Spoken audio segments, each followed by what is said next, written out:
Good morning to everyone. Today we are going to do a dive into the enzyme kinetics, one of the most important and fascinating areas of biochemistry. Now, the word kinetics simply means the study of the rates, how fast something happens. So, enzyme kinetics is the study of how fast enzyme kinetics catalyze reaction occur and what factors control the speed. This is not just a theoretical topic. Everything from the medicine you take to the food you eat to how your body fight diseases, all of it's happen on the enzyme kinetics working correctly. By the end of the session, you will understand not just the equation but the logic behind them, what are the way they are, and what they are actually means in this world. We will cover reaction order first because this is the mathematical foundation. Then we will move into the type of enzyme kinetics, the mechanism of enzyme action, Michaelis-Menten Equation, and Km, Vmax, inhibition, factors affecting the enzymes, the Lineweaver-Burk Plot, and finally the real life application. Let's begin. Okay, now the order of reaction. So, before we are understand the enzyme kinetics, we absolutely must understand the reaction order. This is the bedrock on everything else is built. So, what is the order of reaction? Simply, it describes the mathematical relationship between the concentration of a reactant and the rate of reaction. In other words, if I change how much substrate is present, by how much does the rate change? The relationship, that sensitivity, is what we are called reaction order. And here is something very important to remember: reaction order is always determined experimentally. You cannot look at the chemical equation, deduce the order. You have to measure it in the laboratory. Now let us look at the rate law. The general expression is rate is equals to k times a to the power m times concentration of b to the power n. Here the k is the here this k is here the k is a rate constant. It is specific to a specific reaction at a given temperature. A and b are the concentration of the reactions, and m and n are the order with respect to each reactant. The overall order of the reaction is m plus n. Okay, now um, okay, here the okay, now let's begin with the each type one by one. Zero order. In this zero order reaction, the zero order reaction, the rate is completely constant. It does not change no matter how much substrate you are adding or removing. The concentration, the equation is simply rate equals k. Okay, if you double the substrate concentration, the rate stays exactly the same. This might seem strange at first. Why would adding some substrate not speed up things up?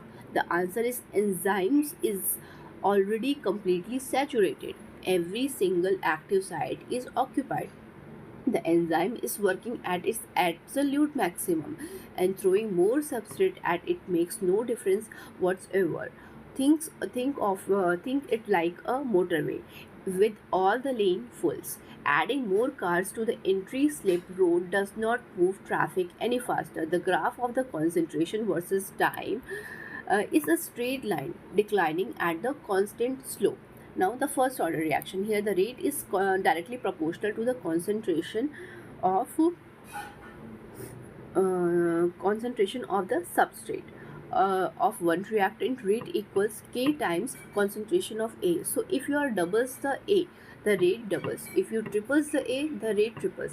This is the most commonly observed behavior for the enzyme reaction when the substrate concentration is low, where there is a plenty of free enzymes available. Every substrate molecule that arrives finds an empty active site and get processed immediately. The graph of the concentration versus time is curved. It decays exponentially because as the substrate is used up, the rate slows proportionally.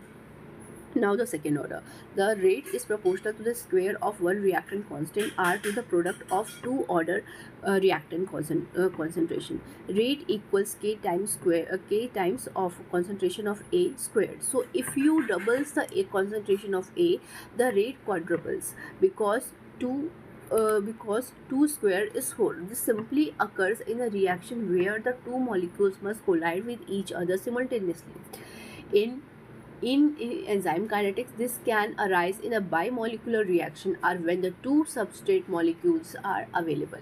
Now, the mixed order or a pseudo order reaction. This is the most interesting one of us. This is the precisely what happens in the Michaelis-Menten equation.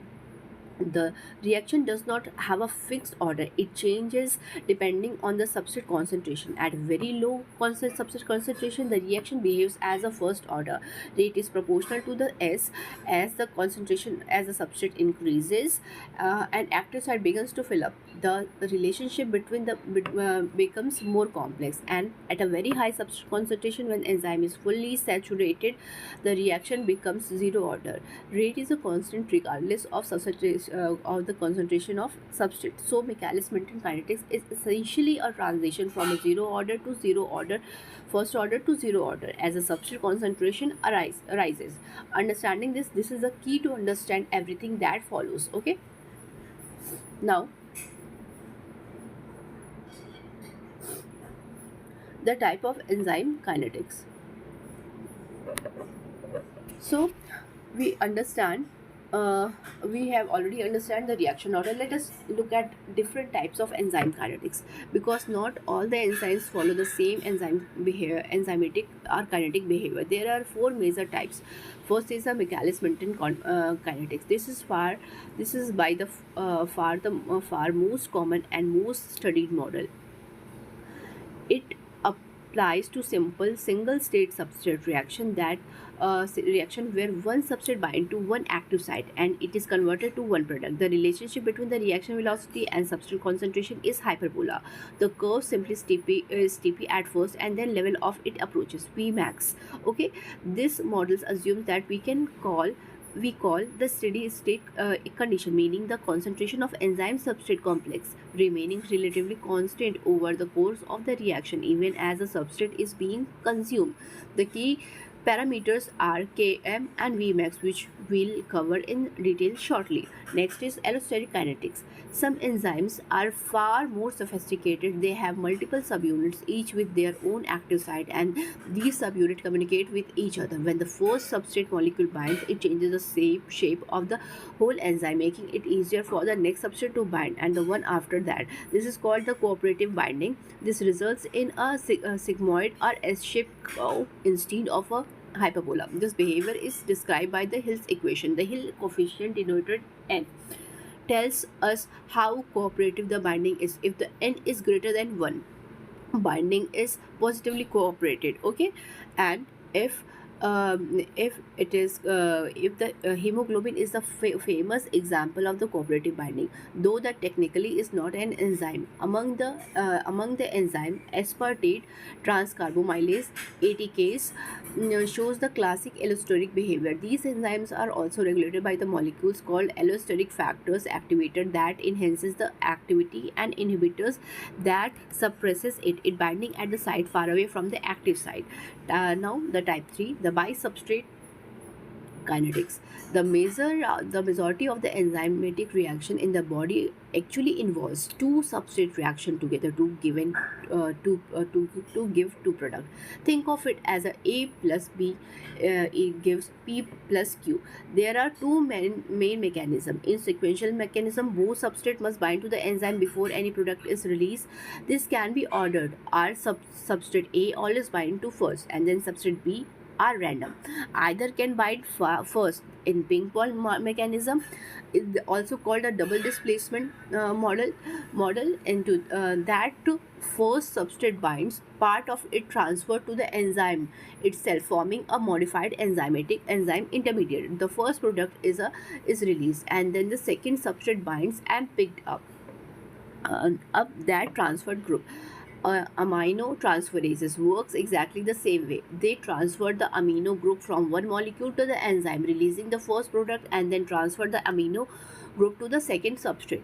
The fourth one is product inhibition kinetics. As a reaction proceeded, proceeds, product accumulates, and in many cases the product itself begins to slow the enzyme down. It feedbacks and inhibits the enzyme that made it. This is the elegant natural control system. The product may compete with the substrate for the active site, or it may bind elsewhere and change the enzyme's shape.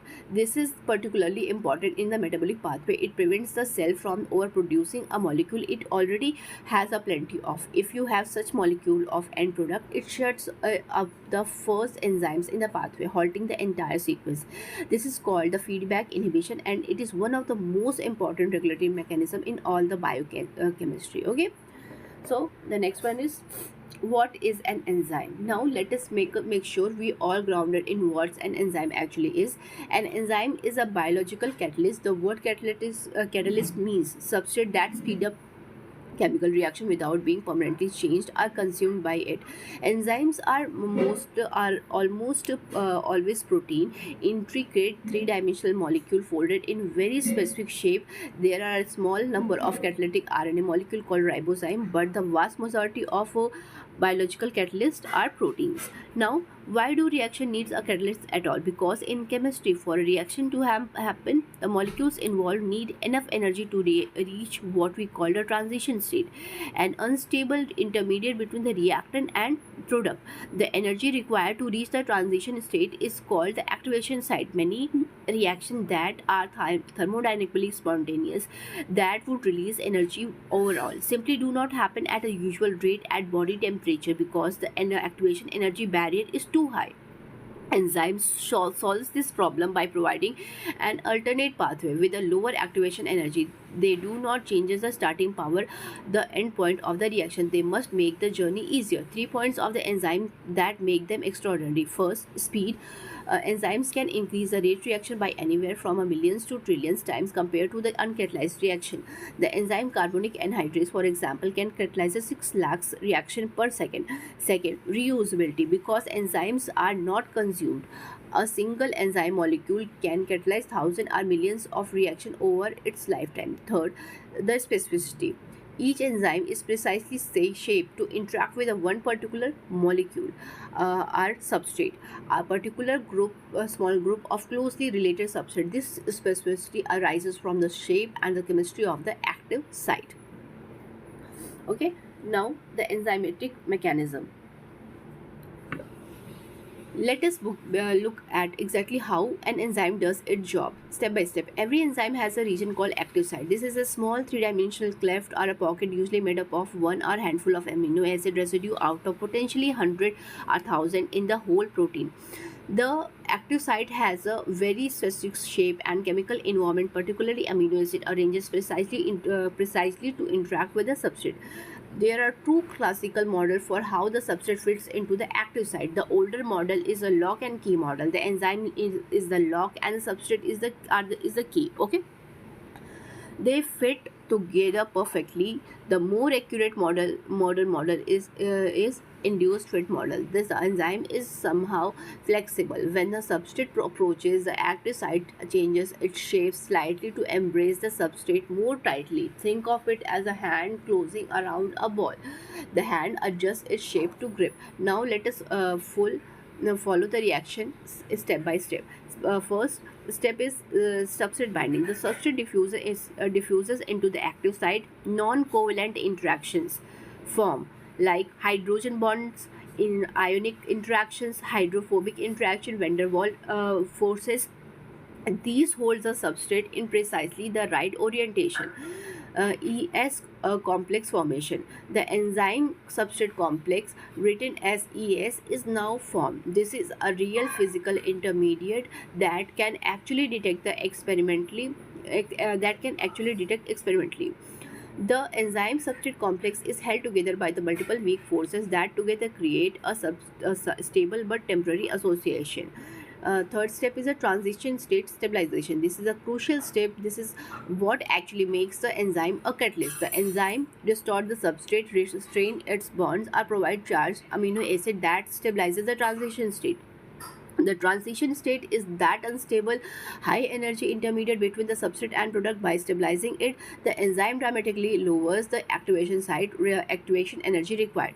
Some enzymes provide a micro environment, perhaps unusually acidic or basic local pH that assists the chemistry. For step 4 is a product formation and release. The chemical bond rearrange the product formation, and because the active site is shaped for the substrate and not the product fits less well and is released. The enzyme spring back to its original conformation, is now ready to accept the another substrate molecule. This is the entire cycle can happen 100 to 1000 times of per second. This is one of the most elegant mechanism in all of the nature.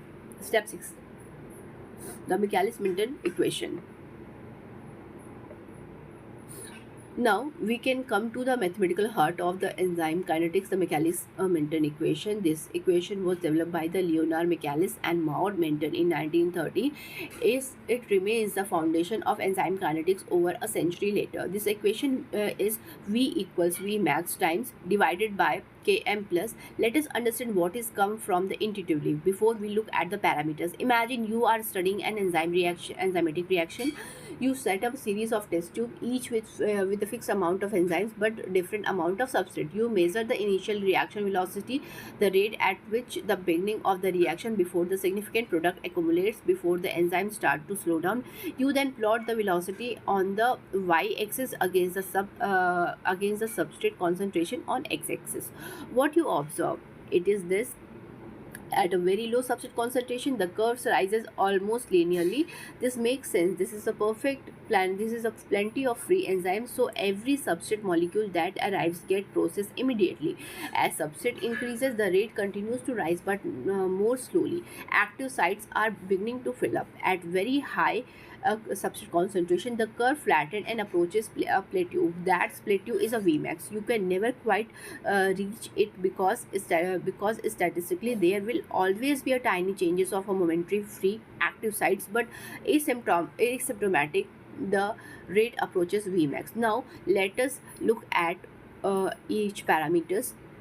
V is the reaction velocity, the rate at which the product is formed at a specific substrate. Concentration, it is usually expressed in the micromole per minute or nanomole per second, Vmax.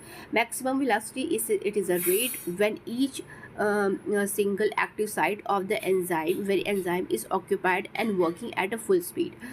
It is the ceiling of the reaction rate. Importantly, Vmax is directly proportional to the total enzyme concentration. If you double the enzyme, Vmax doubles. This makes the intuitive sense. More enzymes molecules means more active site, means more reaction happening simultaneously. S is simply the substrate concentration, typically in a millimolar or a micromolar. K is the Michaelis-Menten constant. It is the substrate concentration at which the reaction is exactly half of the Vmax. Look at the curve, find the point on the Ymax. This is a halfway between the 0 and Vmax. Draw a horizontal line across the curve, then drop the vertical down to the x-axis. The value on the x-axis is Km. Km is incredibly informative, and we will explore it in depth on the next slide. Now, a special case when the concentration of S equals Km. The equation between V equals Vmax times Km divided by 2 times Km, which simplifies to Vmax over 2. This is exactly how Km is defined. It is not just a random parameter. It is a beautifully physical mean built directly into the equation. Okay. Now, the Km and Vmax.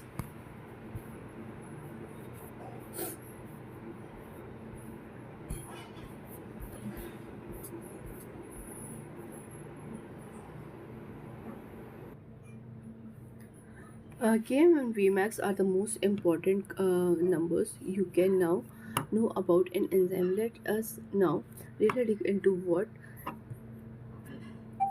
are exactly they means. Okay, so the Km, the Michaelis-Menten equation, the single most important thing Km tells you is the affinity of the enzyme for its substrate. And here's the rule. Low Km means high affinity, high Km means low affinity. Let us think about why. If the Km is very small, says 0.001 millimole. It means the enzyme reaches half its maximum speed even when the substrate reaction concentration is extremely low. That means the enzymes bind substrate very specifically even when they barely any it around. The enzyme has a tight grip on its substrate, high affinity. If the Km is large, so as say 10 millimole, the enzymes only reach half Vmax when the substrate is present in relatively large amount. It is not very good at grabbing substrate molecule when they are scarce. How low affinity. This has enormous biological significance. Consider low metabolism. Hexokinase, the enzyme in most body cell, has a Km for a glucose about 0.1 millimole. It is highly efficient and works even when when the blood glucose is normal. Glucokinase, the enzyme in the liver and pancreatic beta cell, has a Km of 10 millimole molar. This it only becomes significantly active when blood glucose is high, such as after meal. This difference in Km is not an accident. It is how the body distinguishes between the normal blood glucose level and elevated glucose level, and responds accordingly. Km is a molecular switch. Km can be used to compare different enzymes that can on the same substrate. For example, comparing how strongly different isoform and enzymes bind glucose, or study how a mutation in the active sites affects binding. Vmax is equals to maximum velocity. Vmax is a rate ceiling. It tells you how fast the enzymes can possibly work when it is completely saturated with the substrate. As I mentioned, it is directly proportional to the total enzyme concentration. Doubling the enzyme double the Vmax. From Vmax, we can calculate another important parameter, kcat, the turnover number. The kcat equals the Vmax divided by the total enzyme concentration. It tells you how many substrate molecule one enzyme molecule can convert to product per second.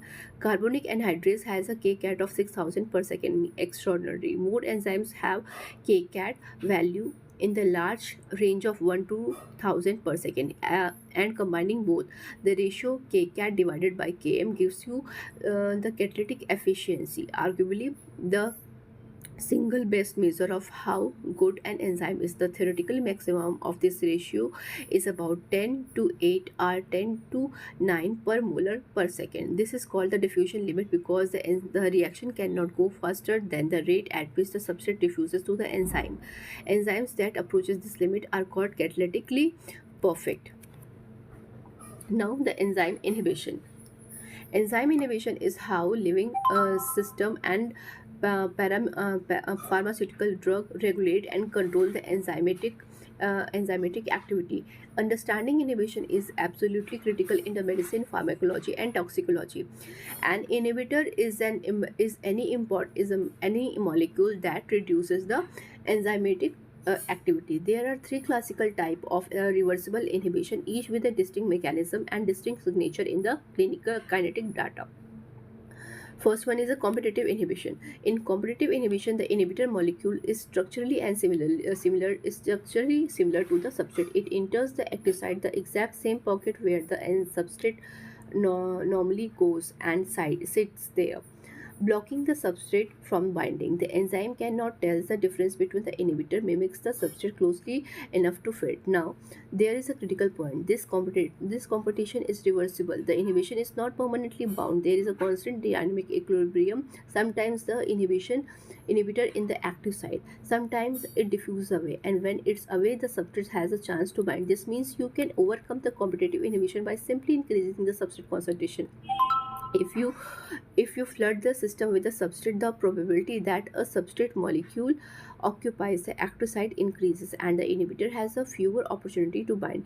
Given enough substrate, you can bring the reaction rate back to Vmax. Kinetically, Km increases because you need more substrate to effectively compete with the inhibitor and reaches half maximum velocity. Vmax stays the same because at saturating the substrate concentration, you have overcome the inhibition. Real example example is methotrexate. A competitively inhibits the dihydrofolate reductase, an enzyme cancer cell needs to make the DNA. Statin. A statin competitively inhibits the HMG-CoA reductase, reducing the cholesterol synthesis. Aspirin inhibits the cyclooxygenase, reducing the inflammation. This is the most common mechanism of drug in all of the pharmacology. Non-competitive inhibition. Here, the inhibitors does not go near the active site. Instead, it binds to a completely separate location on the enzymes called the allostatic site, because it is not competing with the substrate for the same site. Increasing substrate concentration does not absolutely nothing. You cannot overcome this inhibition by adding more substrate. What does it do? When the inhibitor binds to the allostatic site, it changes the shape of the entire enzyme through a process called conformational change. This distortion reaches the active site and reduces its ability to catalyze the reaction. The enzyme can still bind substrate. Km is unchanged, but now the bound enzyme works less efficiently. Vmax decreases. This type of inhibition is particularly dangerous. Heavy metals like lead, mercury works as a non-competitive inhibitor by binding to the sulfur hydryl groups on an enzyme throughout the body, distorting their shape and shutting them down. This is why the heavy metal poisoning is so broadly toxic. It affects many enzymatic systems simultaneously. Uncompetitive inhibition. This is one of the most counterintuitive and the most fascinating. The uncompetitive inhibitors cannot bind free enzyme at all. It only binds the enzyme substrate complex after the substrate it already having in the active site. Think about Okay, think about what it means. The inhibitor is waiting for the substrate to do the work of the binding first, and then it locks on. By binding to the ES complex, it prevents the reaction from proceeding and preventing product release. The strange kinetic equation. Both the Km and Vmax decreases by the same factor. Km decreasing sounds like the enzyme is gaining affinity, but this is misleading. It is happens because the inhibitor is stabilizing the ES complex, pulling the equilibrium towards more ES complex formation, but the trapping is so it cannot proceed. Adding more substrate actually makes things worse because it can create more ES complex for the inhibitors to bind. Some herbicide and some anti-parasitic drug work through uncompetitive inhibition. Okay. So now the factors affecting the enzymatic activity. Even a perfect good enzyme is in a normal concentration of a substrate will not function properly if the surrounding conditions are wrong. Four major environmental factors control the enzyme activity. Temperature. As the temperature increases, molecules move faster, collides more often and more energetically, and the reaction rate decreases. For every 10 degrees Celsius rise in the temperature, enzyme activity doubles the rate. It is described by the Q10 Q10 efficiency. So as we warm up, enzyme reactions speed up, but there is a critical turning point, the optimum temperature. For most human enzyme, this is about 37 degrees Celsius body temperatures. This is not a coincidence. We have evolved enzyme optimized for our internal temperature. Above the optimum, something catastrophic happened: denaturation. The thermal energy is now so high that it disrupts the non-covalent interaction, ionic hydrophobic interaction that holds the protein in precise three-dimensional shape. The enzyme unfolds. The active site is destroyed. Active plummets to zero, and in most cases this is irreversible. You cannot refold the enzyme just by cooling it down. This is why a high fever is dangerous. Even a few degrees above the normal can begin to denature the enzyme throughout your body, disrupting the metabolism. Some organism, thermophilic bacteria that lives in a hot spring, have evolved some special enzymes with the extra stabilizing interaction that resist the denaturation at a very high temperature above 80 or even 100 degrees Celsius. These extromoenzymes are now used extensively in the biotechnology. The enzyme Taq polymerase from the Thermus aquaticus used in the PCR is a famous example. pH. Every enzyme has an optimal pH at which it is function best. This is because the active site contains the specific enzymes whose charge is state, whether they are positively charged, negatively charged, or neutral charged. It is critical for the substrate binding and catalysis. This charged state depends on the pH. The diversity is remarkable. Pepsin, the protease in our stomach, has an optimal pH of about 2. It is perfectly adapted to the high acidic gastric environment. Trypsin, chymotrypsin protease in the small intestine have the optimal pH of 8, suited to alkaline instratile fluid. Salivary amylase works the best at pH 6.8. Alkaline phosphatase prefers pH 10. What happens at an extreme pH? The charges on the amino acid sites changes. Acids become deprotonated, bases become protonated. So the ionic interaction that holds the enzymes shape together break down. Hydrogen bonds are disrupted. The enzyme denaturate, and the active sites, which depends upon the on precise charge arrangement, is completely disrupted even before full denaturation occurs. This is also our stomach secretes acid so deliberately it creates a perfect environment for the pepsin while simultaneously denaturating many of the protein-based pathogens we ingested. Substrate concentration. We have already covered this extensively through the Michaelis-Menten kinetics, but it's worth restating clearly. At a low substrate concentration, each additional molecule of the substrate you add results in a meaningful increase in the reaction rate because there are many empty active sites available. As the concentration rises, active sites filled up, and each additional substrate molecule has a less impact. At the saturation at Vmax, adding more substrate has a absolute no effect. The enzyme is at a capacity. This is a zero order reaction. Cofactor and coenzyme. Many enzymes cannot function alone. They require additional non-protein molecule to be active. Cofactors are inorganic ion, metal ion, magnesium ion is required for by the almost all kinases and ATPase. Zinc is essentially for the carbonic anhydrases and alcohol dehydrogenase. Iron is central to the cytochrome. Copper is needed by the cytochrome oxidase. These metals ion can participate directly in catalysis, accepting or donating electrons, or they can stabilize the enzyme structure or position the substrate correctly.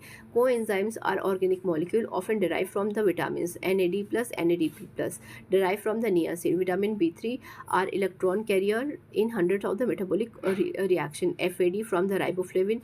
B2 works similarly. Coenzyme QA from the pentothenic acid carries the acyl group.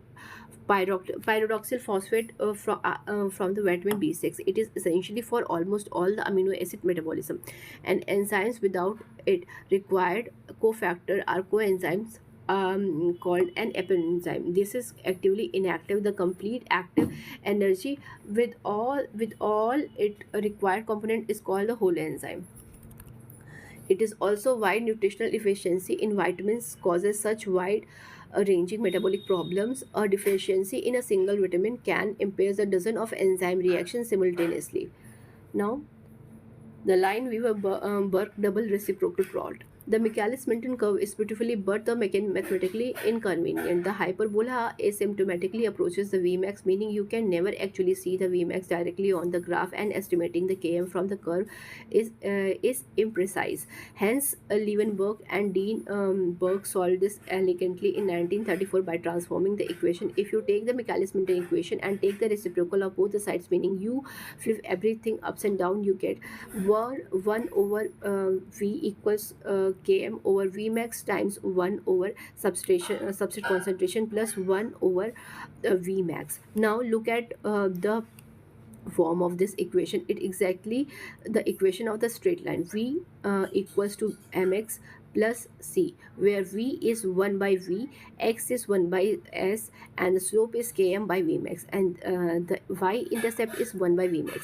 This is a Lineweaver-Burk double reciprocal plot. You plot 1 by v on the y-axis against 1 by s on the x-axis, and you get a straight line. Now you use simpler extrapolation to find your parameters precisely. Reading the graph, the y-intercept where the line crosses the y-axis equals to 1 over Vmax. So Vmax is simply the reciprocal of that value. The x-intercept where the line crosses the x equals negative 1 over Km. So Km is negative reciprocal of that value. The slope of the line equals Km divided by Vmax. This plot is an extraordinary diagnostic tool for identifying the type of inhibition present. Look the graph. We have two lines, the normal line and the line in the line and the line in the presence of the competitive inhibitor. In the competitive inhibitor, both lines share the same y-intercept, confirming Vmax is unchanged, but the slope is steeper, and the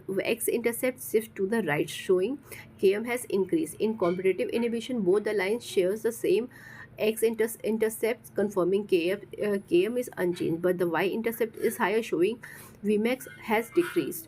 In uncompetitive inhibition, the two lines are parallel, same slope, because both the Km and Vmax decreases by the same factor. The lines shift but do not intersect on the plot.